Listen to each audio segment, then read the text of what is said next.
Good afternoon, everybody, and welcome to another episode of On the Move with the Caravan Sports Preview Show. I'm Chris Miller.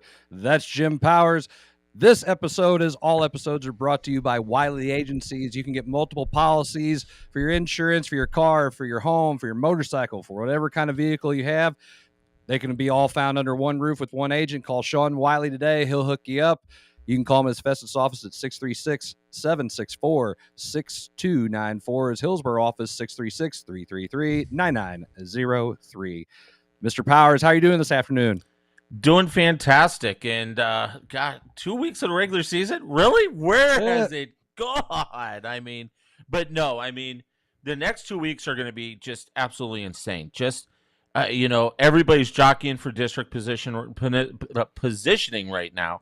But the biggest thing, too, is there's still a few conference titles that are hanging out there as well. And so I think the next couple weeks are going to get real interesting as everybody is playing for something. I don't care if you are 1-6 up to this point. You're playing for something because you're playing to possibly get a little bit of a higher seed. So you got to approach everything like you're approaching week 1 or week 2. You've got to be ready to go. Yeah, there's a lot of really good teams right now that are trying to get those positions in district, those higher seeds as you mentioned.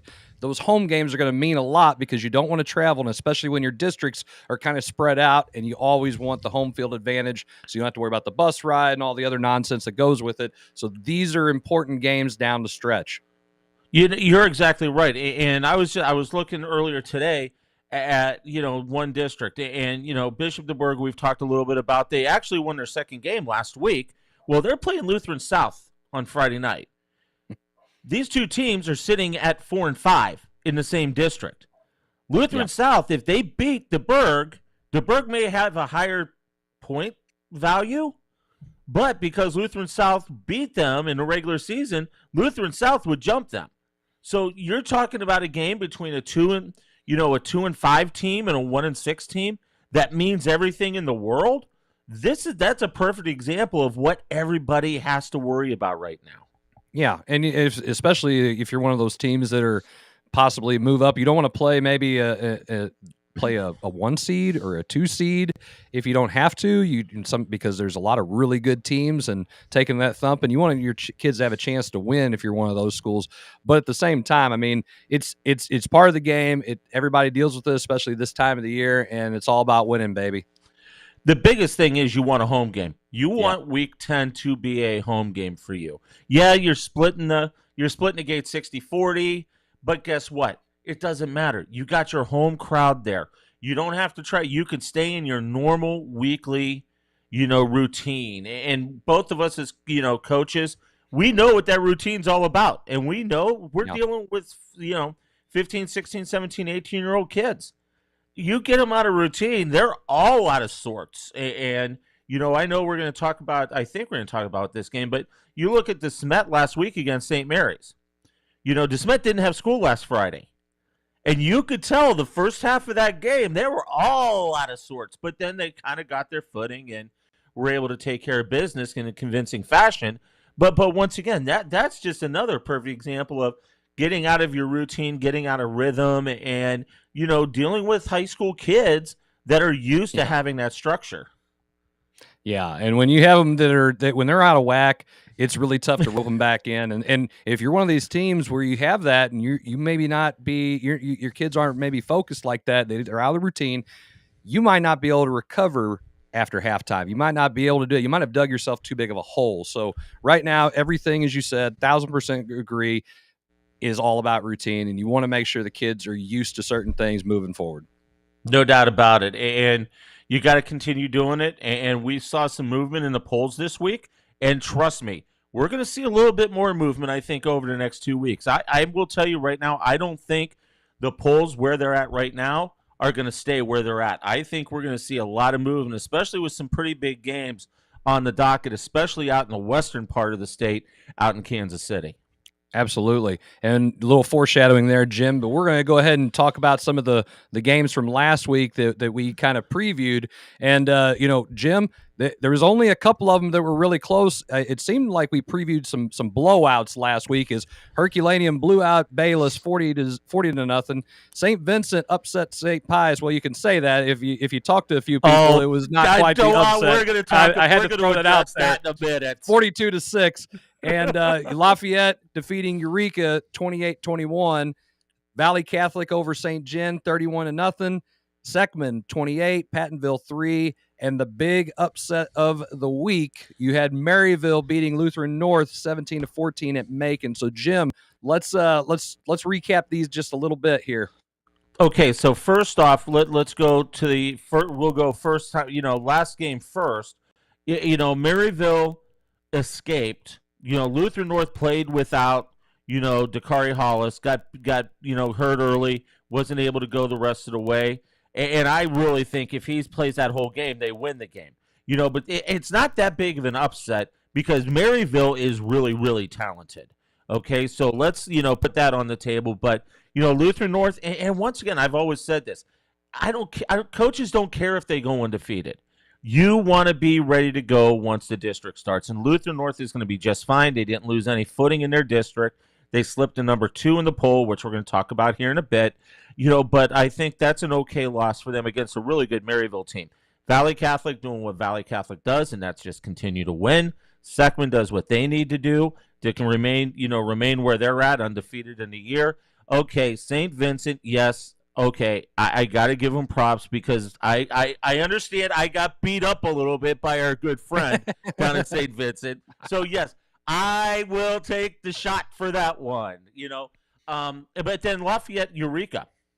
What a terrific game.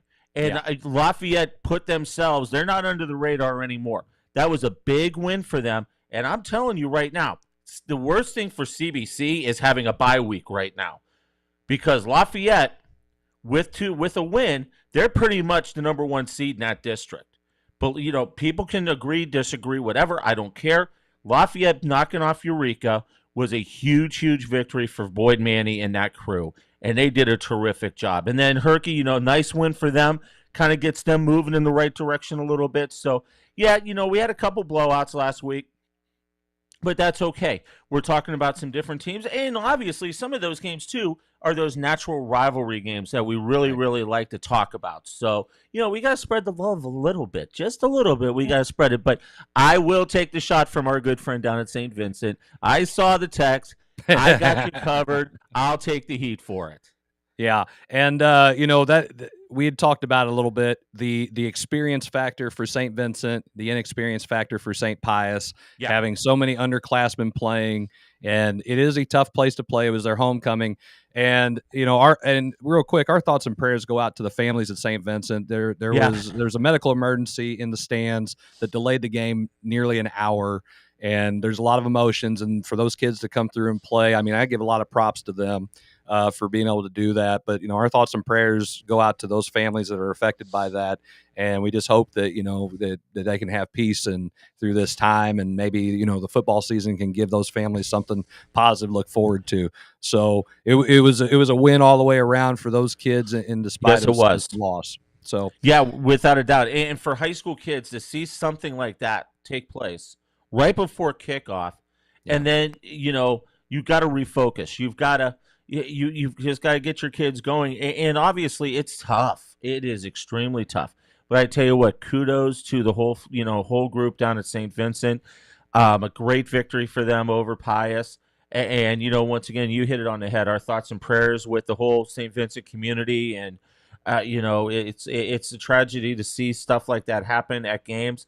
But hopefully, thoughts and prayers are going to carry through, and the kids will be able to move through the rest of the year, because I think they can make a nice little deep run in the district tournament. Yeah, they hadn't lost to anybody who was a slouch. Their 3 losses: Valley Catholic, Thayer, and Scott City, all obviously traditional powerhouse teams. Yeah, they're a little good. They're okay. Speaking of some good teams, we'll go ahead and jump right into it and look at our Class 6 polls that you started to allude to, Jim. So let's talk about this for a second. It all stayed the same. No movement at all. And you expected that. CBC with a nice victory. DeSmet knocking off St. Mary's, which you expected. Lee Summit North taking care of their business. Liberty North.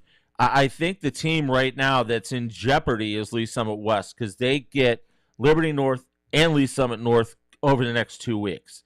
And I'm telling you, there's a Lafayette team that's getting ready to pounce into that top 10 if they can take care of their business as well. So not a lot of movement. Class 6 is exactly the way it should be. I kind of am favoring Nixa a little bit over Rockhurst. I know the panel has them tied in number 4 right now, but I'm telling you right now, this Nixa team is for real. I kind of feel like this is a flashback to last year, because I think you said the exact same thing about Nixa. Yeah, and they got upset. They got beat by Lee Summit North, and right. that kind of propelled Lee Summit North into the championship game. But this Nixa team's good. Rockhurst, Kelly Donahoe, they played Blue Springs last week, and Kelly had every chance to really put his foot on the gas pedal, and he called him off. And that, so, the bottom line is great victory for Rockhurst last week, but, Nixa, I think, is just a little bit ahead of Rockhurst right now. I was surprised that you have ties the tie at 4 last week and then the tie at 4 this week. That isn't something I've seen in a long time. So that is kind of interesting that the voting went the exact same way with the points. Just an observation. No, but here's the thing. Everybody won. Everybody won pretty handily. A lot of people kept their votes the same. I know I did.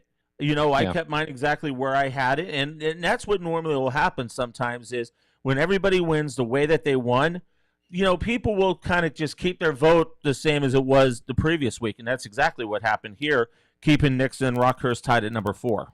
Yeah, that's called copy and paste. And but guess what? We didn't have to do that for pretty much the rest of these, because if we look at Class 5, we had a little bit of movement here in Class 5. I'd say there was a big upset, Jim.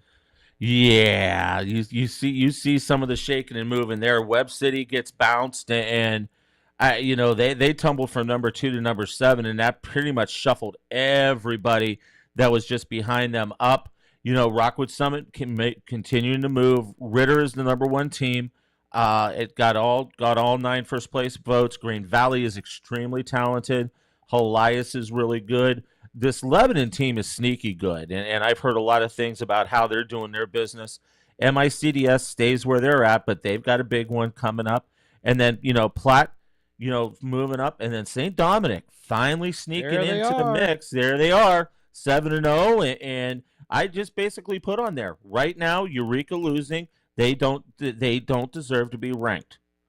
You've got to put St. Dom in right now, and St. Dom has had a terrific year. Thomas Pulliam and that crew. Blake Markway has just done another terrific coaching job with the Crusaders as they slide into the number 10 slot. Yeah. And you talked about the Webb City loss. That was an upset loss to Carthage. Carthage beating them. Carthage is now 4-3 on the year, so that was definitely a surprise. Given Webb City's dominance, and it was a low-scoring 20-13 game, especially considering how good Webb City has been. So definitely a big upset, and especially for them to drop so far down. But they always have knockdown dragouts with Carthage. We've seen that for the last 10 years. And Carthage just snuck up and got them a couple times, even during those, during the terrific runs that John Roderick had. But that matchup, that's a rivalry game. 2 teams hate each other. It's just, once again, they played battles every year, and Carthage was able to rise to the occasion and beat them this year. Right.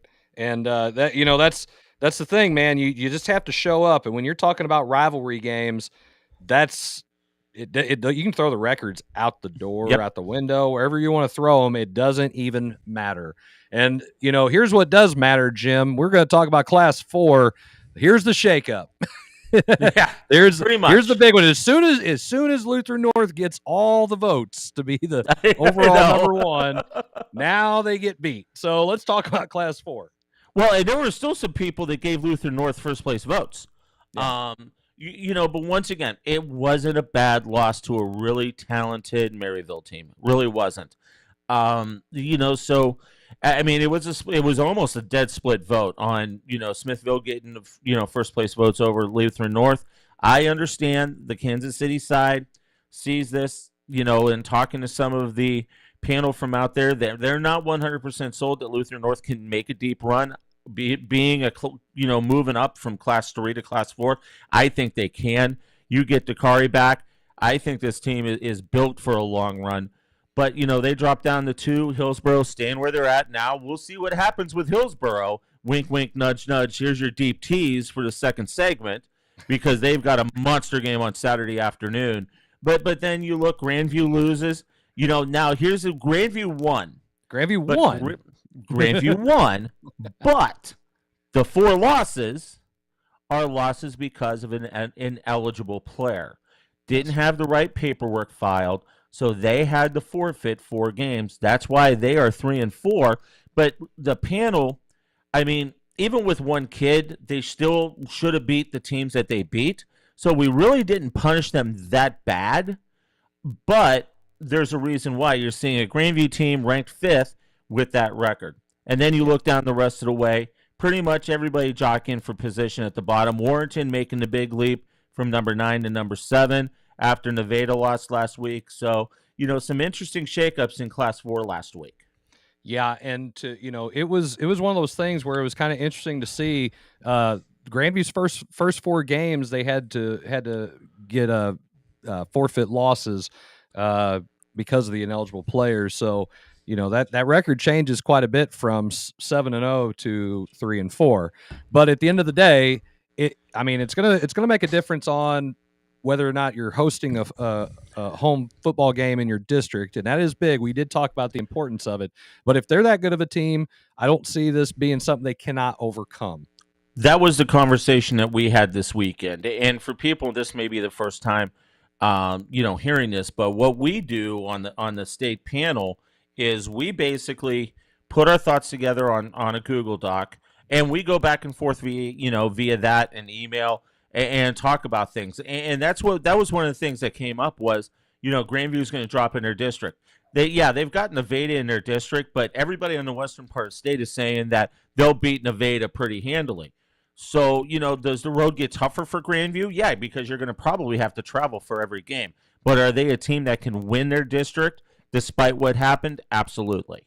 Yeah, and the other thing is there's a big matchup coming next week with Grandview and Kearney, and that one's going to be played at Grandview. So that's a 4-5 matchup in Class 4. That's going to be big. That's going to go a long way for both schools.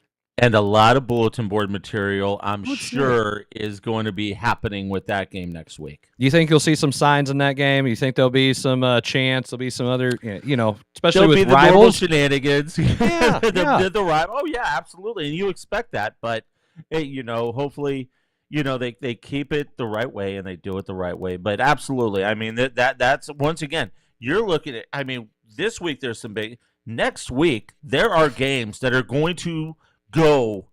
People may think, okay, we're the number 1 seed in our district. You lost. You just dropped to number 2, or you just dropped to number 3. You lost the first week bye, and now you got to go and play.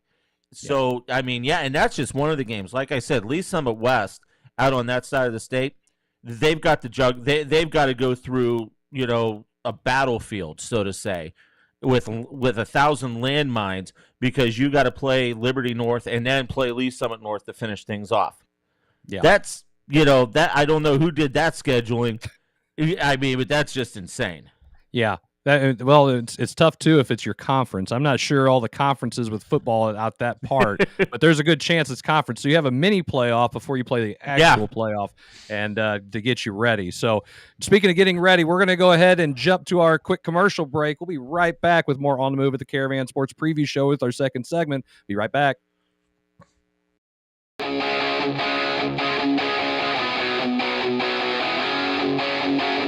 Captain of the Pee Wee football team. We may be small, but we are mighty, annoying. And you are so tired from playing defense against us that your focus is about to ride the bench.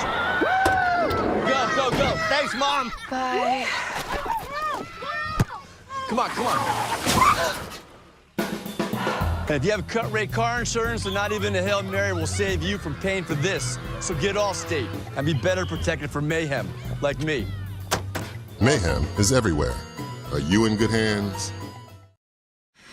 Are you tired of boring sports talk shows? Then tune in to the Coach's Box. These guys don't just talk sports. They talk about whatever the heck they want to talk about. Watch new episodes of the Coach's Box each week for free on Facebook, YouTube, or the Streamline Sports app.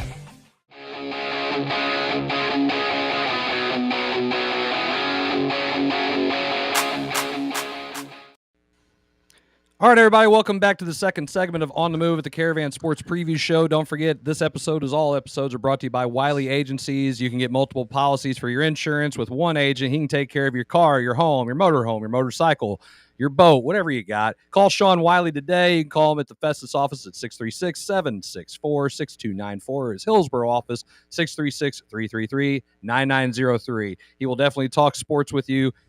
Doesn't want to talk about the Cardinals right now. I keep wanting to say that, but he can talk all kinds of Stay sports. away from it. Just stay away from it. Yes. Major League Baseball playoffs good, Cardinals bad.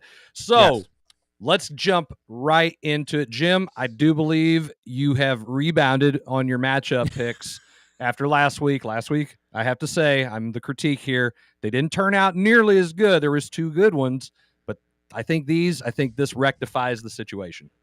I would hope that it does. Like I said, though, trying to spread the wealth a little bit.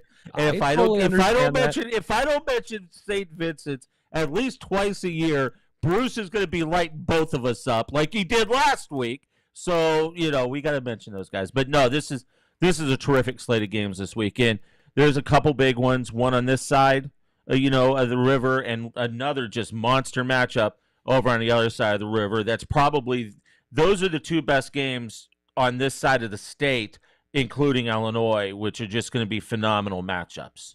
I totally agree. And there's Jim with the foreshadowing, but we're going to go ahead and jump right in because our first matchup is featuring the Farmington Knights at the Festus Tigers. Farmington dropped to 4-3 on the season after losing last week to Poplar Bluff 28-14, despite holding a 14-7 lead. For the second straight week, the Knights offense stalled and failed to score when an ankle injury forced junior quarterback Brett Dreyer to leave the game. Festus comes into this one at 5-2 after rolling over Pacific 49-13. Over the last two games, senior running back Hayden Bates has been consistent, to say the least, rushing for 243 yards and 2 touchdowns against North County and 242 yards with 3 touchdowns last week. The Tigers won last year's matchup 41-20. So, Jim, let's hear your thoughts on this one. The Tigers should win this. And once again, what they're trying to do is they're trying to keep pace in that number 2 slot in their district with Hillsborough. So this is a big game for them. Farmington is not a bad team. Their record doesn't really show the kind of, improvement that they've made. I think Festus wins this game. I think Festus is a little too physical up front. Plus, it's a home game for the Tigers. So I really like the Tigers in this one. But once again, they know what they're chasing, and they want that 2 seed because they want to be able to host until that championship game where they, once again, it gets interesting with Hillsborough depending upon what happens. I think Hillsborough's got a good enough cushion, so to say, in that number 1 seed. But Festus, if they can get 2 wins to back part of the season, they're going to be the number 2 seed. So it's going to be interesting to see. I like the Tigers. And honestly, I like the Tigers big in this one because they know what they're playing for. Yeah, and I agree. The quarterback play for Farmington has been a big obstacle for them. It is definitely shown when they have QB1 in the game, they are a lot better. But I think Festus is playing a lot better now. I think they're going to ride some momentum. And as you said, they have to keep winning because you just never know what happens. It's high school football. Everything's going good up until it's not. But I see Festus kind of running away in this one. I just like Festus's defensive line. I think they are going to put a ton of heat on QB1 for Farmington and really cause a lot of havoc back there. And if people haven't seen Festus's D-line, they're really good. And they've got 2 DNs that can get to the quarterback pretty doggone quick. So, once again, I just think this is a game. Festus knows what's ahead. They know what they need to do. Farmington still beat up a little bit, trying to figure out the whole quarterback thing. I really like the Tigers in this one in a big fashion. Yeah, and I think that's whether or not drive plays or not. Yeah. I think, but if he's not 100%, it could get out of hand pretty quick. I think they might hang around a little bit, but I think you're right. Their D-line is so much better, and that's going to cause a lot of problems for Farmington. So we'll go ahead and jump into our next matchup because it features some David versus Goliath action as Jefferson travels down I-55 to take on St. Genevieve. At 7-0, Jefferson is off to the best start in school history after defeating a scrappy Grandview team last week, 26-12. After tossing 3 touchdowns in the win for the Blue Jays, senior quarterback Cole Williams has thrown for 20 touchdowns on the season, second most in the STL metro area, and has only been picked off 4 times. St. Genevieve comes into this game at 4-3 after losing to their in-town rival Valley Catholic last week, 31-0. The Dragons' offense will need to hit reset after struggling to move the ball against Valley's vaunted defense. This will be the second ever match of these two teams, as St. Genevieve won last year's game 41-34. Jim, we got two teams kind of heading in the opposite direction. So what do you see in this one? I see Jefferson continuing to do what they're doing all year long, and that's we talk about QB1. How about QB1 for the Jays right now? This kid is just unbelievable, and he's been playing at such a high level. I really, really like what I see out of him, and he's just a fun kid to watch. Cole Williams, and there's just something about this Jefferson R7 team that I really, really like. And St. Gen, they got a big victory over over Park Hills. That's what kind of started the whole Park Hill Central, we are so beat up right now, we can't figure things out routine that we've seen over the last 3 weeks. But, my gosh, I just really like this R7 team. I think this may be the best team that they've had, and they've had some pretty good teams over the last bunch of years. I really like this team, and I think this team can make a pretty doggone deep run. And once again, there's somebody that keeps putting them into the bottom of Class 2, and that's me. And I'm going to continue that train until I can finally get them into the top 10. But I like R7. I think they can get the win. It's tough to play down at St. John. I don't care what sport it is. It could be tiddlywinks. It could be, horseshoes, whatever. But I really like R7 in this game. I think they're going to come out in victory. And honestly, I think they can run the table because I know they can win next week. You just showed your age by mentioning a game of Tiddlywinks. I did. I'm okay with that. It's okay. At least I know what Tiddlywinks is. Yes, but exactly. I agree. I think this could be a close game for sure because I think St. Gen playing there is tough. They do have some talent. They've been trying to put some things together. They have a young quarterback who's a dual threat kind of kid, and he's fast on his feet, but he's powerful on his feet too. Williams, I think, is the X factor here because they can score quickly through the air, and they move the ball through the air. And I think that's the difference between the Jefferson team that made it to the state semifinals a few years ago and this team. I think the play of Williams is the difference, and I look for them to win this game. Yes, I agree with you, and you just hit it right on the head. The way Williams is playing, he's playing at another level, and the quarterback play for R7 is better than when they made the semifinals a few years ago. And that's why, once again, I love the district that they're in. I love their path. They don't have to catch Lamar till the championship game. And that's kind of what you want right now, and that's what you got to see. But you're probably going to have to run into that team right down the street called Valley, and you'll have to roll the dice there. But I like R7. I think R7 takes care of business and gets it done this week. I agree. All right, so our next game, it's going to feature Parkway North taking on Eureka. As we mentioned earlier, Parkway North matched last year's win total of 6 last week after taking down Webster Groves 43-7. After taking snaps at QB for the last 3 weeks, junior running back Messiah Smith moved to his regular spot in the backfield with the return of junior quarterback Sam Boydston. and proceeded to rush for 193 yards and 4 touchdowns in the win for the Vikings. The kid is good. Eureka took a tough loss last week, as we mentioned before, to rival Lafayette 28-21, despite an impressive performance by senior wide receiver Allen Brown, who caught 11 passes for 152 yards. With the loss, the Wildcats sit at 4-3 on the season, but still hold the second seed in the Class 5 District 2 standings.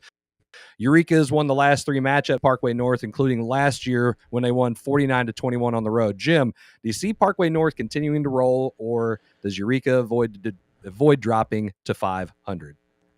If they drop to 500, they're dropping out of the 2 spot, and they could tumble as low as 4. And so Eureka with a lot to play for, and they've really shuffled their feet over the last 4 games. They've lost 3 of the last 4. And it's not against really good teams. Let's just put it that way. But this Parkway North team is vastly improved. They're getting great play out of their quarterback. He's able to do everything that they want, running the RPO extremely well. But what's impressed me the most about Parkway North is their defense. And once again, they played Seckman toe-to-toe in the first half of that game a few weeks back. And then, not Seckman, Summit. And then Summit just does what Summit does. They just beat you up, they get you tired, and they take control in the second half. And that's what happened in that game. But this, this Parkway North team is really, really good. They're fundamentally sound. They don't make a lot of mistakes. I think they can go into Eureka and get a W. But I also say that Eureka, they're getting, they're just getting things, that they don't normally see that have kind of thrown them out of sync a little bit. Lafayette took them out of sync in the first half last week, and they battled back, and they had a chance in the fourth quarter to tie the ball game and just wasn't able to do it. But once again, you've got to regroup. There's a lot on the line, and if you drop the 500, you could start slipping a little bit in that district ranking. And once again, I think what's carrying Eureka too is you look at their strength of schedule. Their strength of schedule is stupid good. Yes, and that's what's going to help them. But you don't want to be playing like you are right now when you're heading into district play, especially that district that is uber good. Yeah, it is. I think the X factor here is Smith. Smith comes, he starts out at running back this year. Boydston goes down. He says, "Coach, I got this. Put me in at QB1." Now he's not taking wildcat snaps. He's taking shotgun snaps. He's throwing the ball. He's running it. He's dual threat. And then Boydston comes back. "Hey, Coach, I got this." Puts me back in the backfield. I mean, they have a 1-2 punch. Boydston's a good quarterback too, and you said it right. Took all my analysis out of the equation. So I have nothing but the RPO. I think it's going to be too much for Eureka. I'm calling Vikings win right here. The biggest thing's going to be for Eureka the speed on the edges. Can Eureka's corners and the back end of that defense be able to keep up with the Parkway North, receivers? But here's the thing: if you commit to the pass, you got 2 kids in the backfield that can run the ball, and they're going to pick up big chunks of yard. And unfortunately, we saw that this week, LSU-Mizzou. How did LSU battle back into that game? Even though Daniels is an absolute stud, but you saw what happened. Mizzou committed so much to the corners and to the safeties coming over the top, it opened everything up in the middle. That's what Parkway North can do to you in that same retrospect, running the RPO. And that gives now Eureka another thing to think about. Do I play 2 over the top, or do I have to play, single safety and bump somebody down into the middle of the field? Interesting chess match. I'll be really curious to see. Had to bring up Mizzou, didn't you? I did. Thanks for that. All right, so we're going to move on after that one. Thanks. Our next matchup is a Suburban Red Conference game between Rittner and Lafayette. Rittner dropped its Week 7 matchup with Marquette 21-7, and the Huskies, well, they'll need a big performance this week from senior quarterback Jaden Barnett, who has put together a solid senior season under center. As mentioned before, Lafayette won the Battle of 109 last week over Eureka 28-21 behind another impressive performance from Lancer's junior quarterback Jack Bell, who threw for 338 yards and 2 touchdowns and also had 2 touchdowns on the ground. Rittner has lost the last 4 games to Lafayette, including last year's shootout, 48-47. Jim, tell me how real Lafayette is. You already said a little bit, but let's hear it. They're real. They are real. And Bell is a great quarterback. And, Boyd Manny, I've been saying this all year about the Rockwood coaches this year, and Boyd being the elder statesman of the group. But I'm telling you right now, this may be Boyd Manning's best coaching job. I mean, what he's done with this group and bringing them where they're at, and especially in that district. I mean, once again, you're taking care of your business, letting things happen. You're playing a great schedule. You're knocking off the teams that you're supposed to beat, and you're putting themselves in a position to where Class 6 District 2 is going to have to go through that team at the top of 109 in Wildwood, and that's Lafayette. This team is really good. I love the job that Coach Kirksey's doing up at Rittner. He's getting that program turned around. He's got some kids buying in, or not some, all of the kids buying in. He's got some great skilled players. They are a team to watch over the next couple years. Lafayette's the real deal. Lafayette knows you get a W here this week, that probably solidifies the number 1 seed in the toughest district in the state of Missouri in Class 6. That's crazy, isn't it? I mean, we've got all these really good schools, and here Lafayette's going, hey, I think we're going to be the 1 seed this year. Yeah. But you're right. Bell has had a great year at quarterback. He can do it all. I think Rittner is on the rise. I think we have too much Lafayette. Yeah, without a doubt. And I'm telling you right now, Bell is putting himself into the conversation as one of the best quarterbacks in the state of Missouri. With the body of work, and once again, they've strung together a bunch of wins. This is a team that you're going to have to take very, very seriously, especially if they can get that 1 seed and everything has to flow through Lafayette in order to get through there and take on either a Jackson or a Seckman team, in the quarterfinal. Just wild. Who would love to be in that district? Nobody. But yeah, I think too much Lafayette. That's my call. I think Rittner's getting there, but just way too much. They are very good. I was setting you up. I knew what you were going to say. I know you did. So our next game, it's going to move us across the Mississippi as 2 Illinois powerhouses, East St. Louis and Belleville, square off. At 5-2, East St. Louis has not lost to an in-state team this year and have posted shutouts the last 2 weeks, including last week's 59-0 win over Alton. It's worth mentioning that Flyers senior quarterback and Lindenwood commit Robert Pop Battle has put together an impressive career as a 4-year starter, especially at East St. Louis, which is a phenomenal program. The dual threat battle has passed for 7,548 yards with 77 touchdowns and only 17 interceptions, as well as rushed for 1,891 yards and 29 touchdowns over his career that has helped the Flyers to 2 Class 6A title games, including last year's championship. Conference rival Edwardsville is off to their best start since 2015 after moving to 7-0 on the season last week in their nail-biting win over Belleville East 49-45. The Tigers scored 21 points in the fourth quarter to secure the win and got a huge performance from senior quarterback Jake Curry, who finished with 253 yards passing, 3 passing touchdowns, and 3 touchdowns on the ground. The kid did it all. Edwardsville lost the last 8 matchups with East St. Louis dating back to 2015, including last year's matchup 26-7. So, Jim, I'm not from Illinois, but this is a big time matchup. Is Edwardsville ready to break the streak, or is East St. Louis just that good?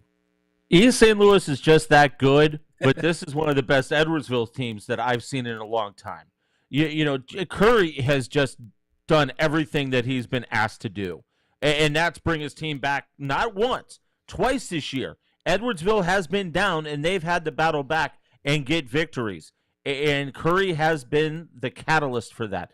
This young man, and I'm gonna steal a line from Stuart Scott. He's as cool as the other side of the pillow.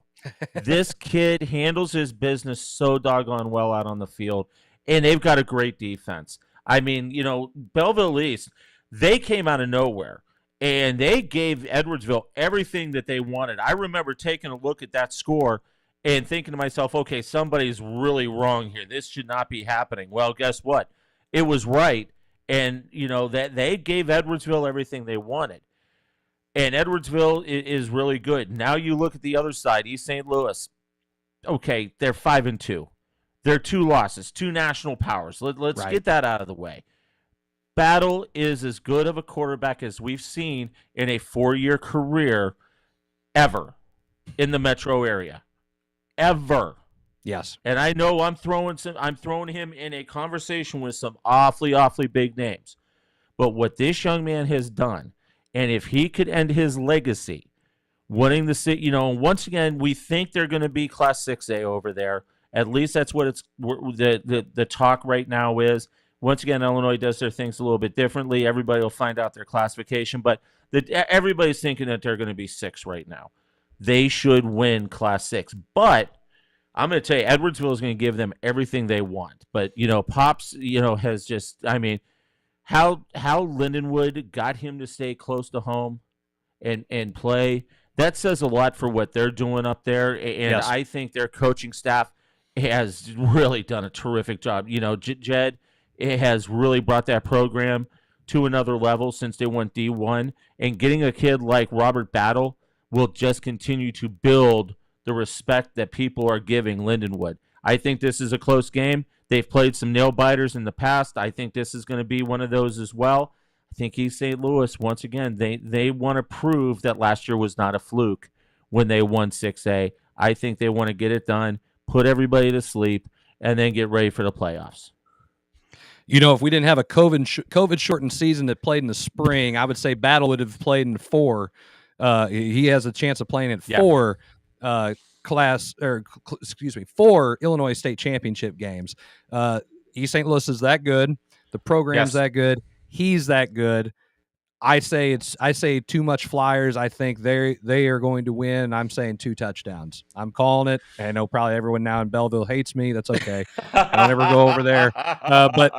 And no disrespect to Belleville, they are very good. It's not Belleville. It's Edwardsville. Excuse me, I said Edwardsville, didn't I? No, I said Belleville. Shoot. Edwardsville. It's Edwardsville. I did. Yes, I did. Oops. Oops. That's an oopsie. Hey, yeah, it's an oopsie. Sometimes when you're tired. Anyway, Edwardsville. Excuse me. Edwardsville. I don't go there either. But I know that Edwardsville. They still like you. Well, maybe. Edwardsville is having one of their best seasons ever. And they are a very good football team. But I just don't see them being able to keep up with East St. Louis. It's going to be very, very tough. And you're going to see a lot of speed on speed. You're going to see the big boys in the trenches getting after it. I still think this goes down to the fourth quarter. It's just going to be a knockdown drag out. And once again, it could be one of those games to where you're going to see 90 points put up on the scoreboard, or you could very well only see 30 points put up on the scoreboard.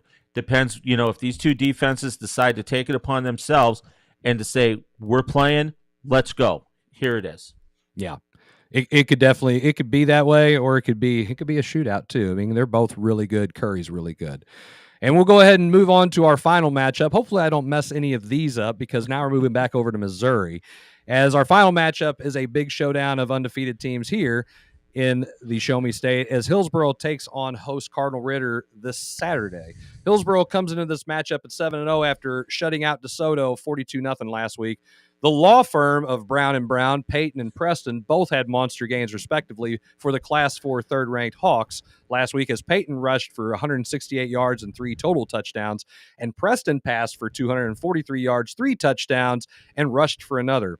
Cardinal Ritter is also won big last week as they cruised to a win over Lift for Life 32-0. The Lions have relied on a pair of talented juniors this year, quarterback Carson Boyd and running back Jamarian Parker, and we'll need big gains from both of them this week. Ritter took last year's matchup against Hillsboro on the road 26-13. Jim, there is a lot of hype surrounding this game. And that's good and bad both, but let's hear your thoughts on it. It's speed versus big boy football. And we saw it last year. And honestly, if Romaine plays for Hillsboro last year, I think Hillsboro ends up with the W. But, Austin wasn't able to play last year due to the injury offensively. And it kind of limited Hillsboro a little bit. But my gosh, Hillsboro, they're so big up front. And the Jones kids are just going absolutely crazy in doing things offensively. You flip it over to Ritter, they've got speed all over the place. They've got, they're getting terrific quarterback play. They're getting good job, they're good, push up front. Their O-line is doing a great job in protection. Their receivers are really fast and run their routes extremely well. I think this is just like last year's game, except it's going to be on a Saturday afternoon. And once again, a lot of bragging rights here. You got a team in Hillsboro. I'll say it. If you lose, it's not a horrible loss at all, and you probably stay in the number 3 slot. But if you win, you beat number 1. Number 1, I'll tell you, and I'm going to say the same thing that in talking to some folks over on the other side of the state.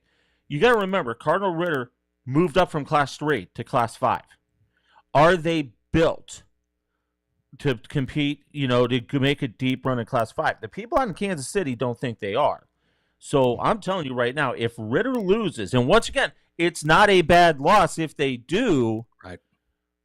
You could see the vote really flip Ritter down to maybe your 3-4 slot in the state rankings. And it's not going to affect them district-wise. Ritter's going to win their district easily. Hillsboro's winning their district easily. This game is just going to be a knockdown, drag-out, 2 styles that just don't – they're like fire and ice between the power game and the speed game. It's a coin flip on this one. I'm not even going to go any direction on this. All I know is it's going to be a phenomenal game on Saturday afternoon up here, in the city, and it's going to be a great atmosphere. I know Hillsboro's going to travel well. Ritter's had some great crowds. This is going to be a barn burner Saturday afternoon over at Ritter. I agree. And I'll tell you right now, I think Cardinal Ritter has everything to lose in this game. Hillsboro Absolutely has everything to gain from it. Because, like you said, if Hillsboro loses, it's a great loss. Now, I think just because of the class, being up a class for Ritter to lose, that could be something that people might see different. But for both teams, there's positives to take away if they both would lose, if each one would lose. If Ritter loses, they've seen a different style of play. They played against the power game. And for Hillsboro, they played against the speed. And I think then you can take the positives. So if for a win for each school has what they can see positive if they win, and if they lose, they definitely know what they need to work on. Just say this. If Ritter doesn't get the 2-class bump, because remember, they were Class 3 last year.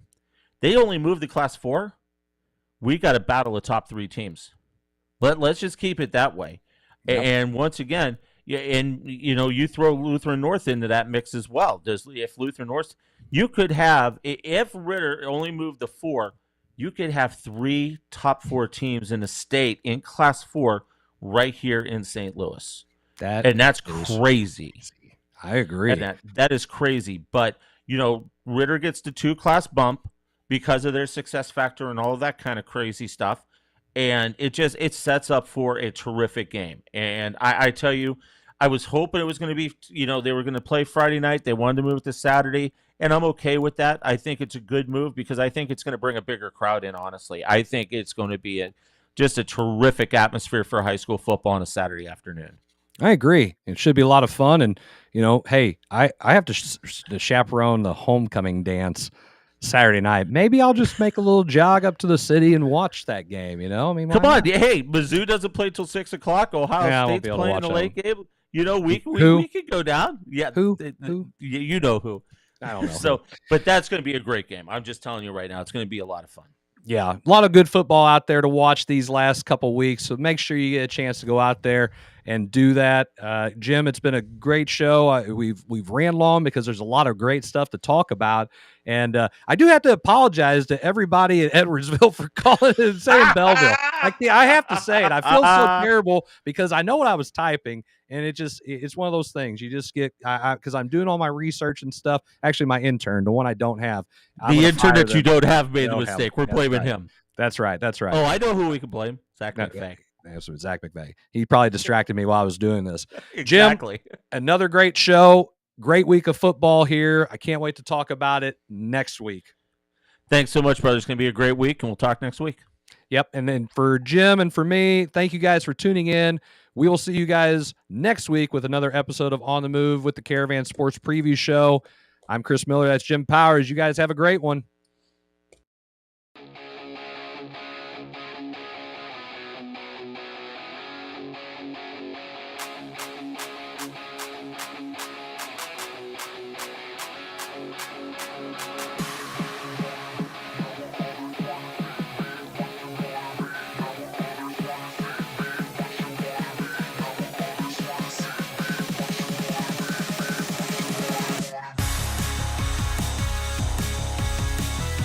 This episode of On the Move with the Caravan is brought to you by Off the Rails Media.